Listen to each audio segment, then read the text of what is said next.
Welcome back to another episode of the Sports Den Podcast. I'm your host, Jonathan Hooker here, and today's episode is my Week 7 Heisman rankings of college football. Let's get into it.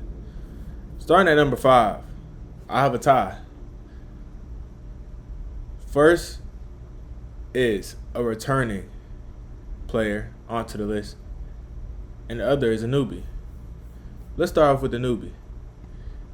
Jaden Mavia, USC quarterback. He showed a lot of promise in their win against Michigan. He connected with Makai Lemon. He connected with Jacoby Lane. He even extended plays with his legs. And when I saw that, I said that Jaden Mavia deserves his name to be a part of the Heisman recognition. So now we have a number 5. Last game, he put up 265 yards, 2 passing touchdowns. So I think that if Mavia can continue this confidence and calmness about him and his offense, they have a good chance of beating Notre Dame. Because Notre Dame is a team that has not been up to Notre Dame standards of being stingy on defense. And I think that Mavia has another chance to beat another ranked team. The returning player is USF quarterback Byron Brown. South Florida just put up 63 points last weekend against a very good Group of 5 team in North Texas, where people had North Texas ahead of them of getting the bid in the playoff for the Group of 5. And I think that Brown showed a lot of promise.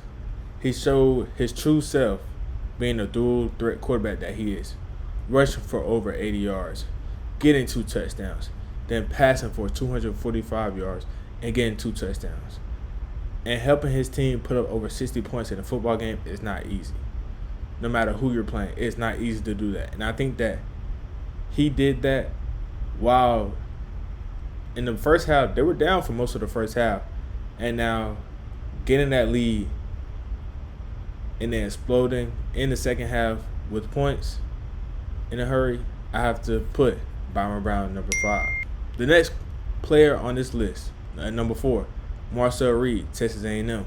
Marcel Reed has done a tremendous job improving as a passer, but in this past game against Florida, they needed his help being a dual threat because now Le'Veon Moss has been ruled out for a significant amount of time, so Marcel Reed will need the help in the run game, and I think that he will.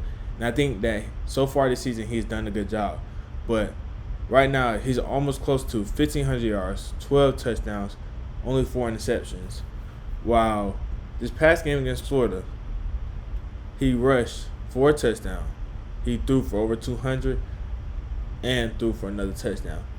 And so if Marcel Reed can cut down turnovers just a little bit, because so far in SEC play he's thrown an interception so far in every game. But if he can cut down those turnovers and he can, the version of himself that he was against Notre Dame, extending plays with his legs, not only looking to scramble out of pocket to run, but scrambling out of pocket to find new opportunities downfield to find his wide receivers, I think that he will unlock this Texas A&M offense to a new level.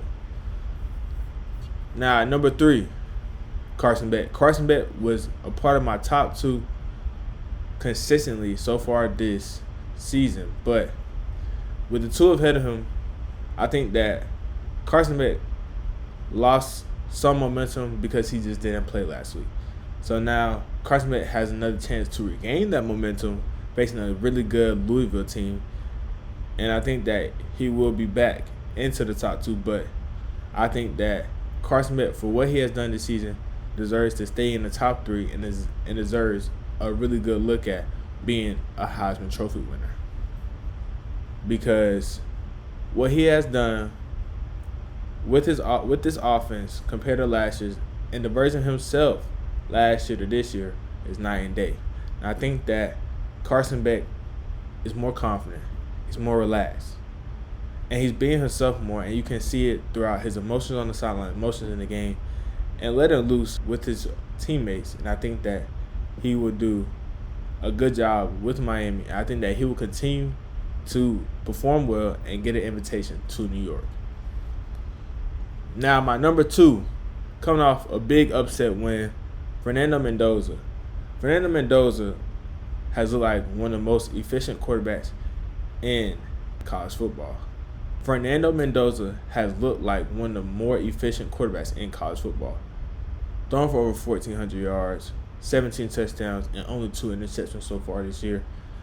And one of them coming against Oregon, but the way he bounced back, the way he commanded the offense throughout the game, and he was willing to take on hits to make sure he get those extra few yards in some drives. And I think that heart showed on Saturday and in the victory, and it helped his team to win, because I think almost every Heisman Trophy winner has had a great wide receiver or has a duo with the wide receiver, because Elijah Surratt and Fernando Mendoza is one of the best in the nation. And I think that him continuing to grow that relationship on and off the field with Surratt and connecting with deep balls with Surratt, I think that he will look to be your next Heisman Trophy winner, if possible. The invitation to New York right now for Mendoza is inevitable. I think that Mendoza deserves to be in New York, and I think Mendoza will get his shot to win the Heisman Trophy winner come December. Now, my number 1, everyone all knows this player, Todd Simpson.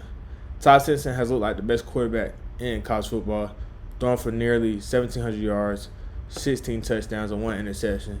Each game, he's looked better amongst the pressure. Whatever you try to blitz at him, he knows. He picks it up. He makes sure wherever the blitz is coming from, his team knows, and they pick up on it. Any 4th down scenario I've seen Simpson in, he's converted. Whenever they needed a score,